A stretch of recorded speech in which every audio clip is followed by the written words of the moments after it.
साधन की आवश्यकता है, पर पूज्य महाराज जी ने साधन में साधना को नहीं, स्वयं सत्य को स्वीकार करके जीवन जिया है। हम लोग तो साधना करते हवन चाहिए, पूजा चाहिए, दूध चाहिए, दही चाहिए, अभिषेक के लिए ये ले आओ वो ले आओ, अब कथा कराओ तो पहले मंच बनाओ।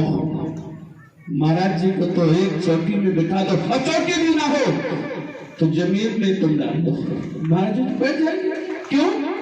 जिसको कुछ चाहिए वो रागी, जिसको कुछ चाहिए वो रागी, और जिसको सब कुछ चाहिए वो विरागी, और जिसको कुछ नहीं चाहिए वो बैरागी होता है। तो हमारे पंथ की परंपरा नहीं, ये सर्वोच्च परंपरा है। वितराग की परंपरा को हम चाहे स्वीकार नहीं कर सकते। निर्वस्त्र होकर के आप 10 घर के बाहर नहीं जा पाएंगे, आपका शरीर आपको जवाब दे लेगा। पर धन्य वो महापुरुष जो त्रैलोक्य को दिखा दिया कि वितरागता क्या होती है, समस्त धर्म क्या होता है।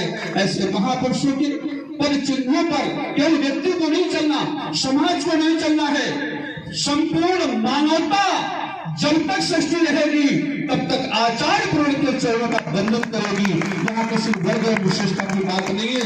और मैं तो कम से कम 10 बार छत्तीसगढ़ गया, क्योंकि मैं छत्तीसगढ़ राज्य सरकार का राज्य अतिथि भी हूँ, छत्तीसगढ़ सरकार में राज्य अतिथि के पद पर हूँ। मैं छत्तीसगढ़ के तरीकों से वाकिफ हूँ। महाराज जी के लगभग छत्तीसगढ़ के प्रवास में बहुत जगह मेरी भेंट हुई, परंतु आज हृदय विवल है।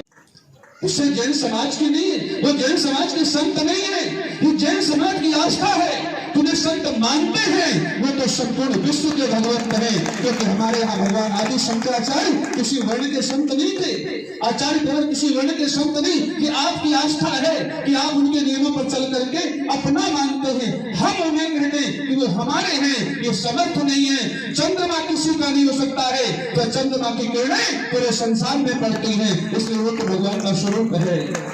आज भी मैं यहाँ आज पहुंचा हूं, कल देर रात कानपुर से बहुत बड़ी सभा मेरी भागवत चल रही थी। महाराज जी का जिस दिन देवलोक गमन हुआ उस दिन मेरी कथा और होने लगी।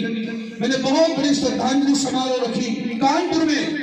जब कानपुर में चतुर्थ, पर मैंने कभी उन्हें मनुष्य के रूप में नहीं देखा। ये संपूर्ण जैन समाज बैठा है, आपको अनुभव हो ना हो, इस दुनिया में आदि शंकराचार्य भगवान के बाद यदि किसी महापुरुष ने जन्म लिया है तो वो आचार्य प्रभु विद्यासागर जी महाराज हैं। भगवान आदि शंकर की छाया नहीं बनती थी, भगवान आदि शंकर का रक्त, भगवान आदि शंकर का रक्त श्वेत था। पूज्य महाराज जी का भी रक्त गणिकाएं श्वेत है, क्योंकि छाया नहीं बनती थी। और छाया का बनने का पता है, विष्णु महापुराण में लिखा गया छाया किसकी नहीं बनती, जिसके शरीर के अंदर पंच भौतिक तत्वों से मुक्ति हो जाए, जिसके शरीर का जो रक्त होता है वो श्वेत कणिकाओं में बदल जाता है, तो उस महापुरुष की छाया नहीं बनती, पर वो मनुष्य नहीं होता है। वो तो तीर्थंकर है, हमारे आपके जीवन को केवल रास्ता दिखाने आए थे।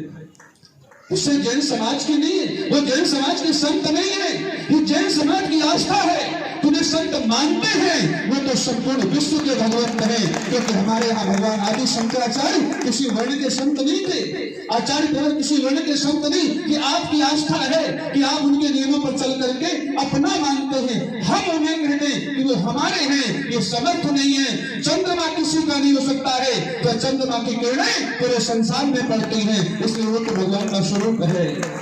आज भी मैं यहाँ आज पहुंचा हूं।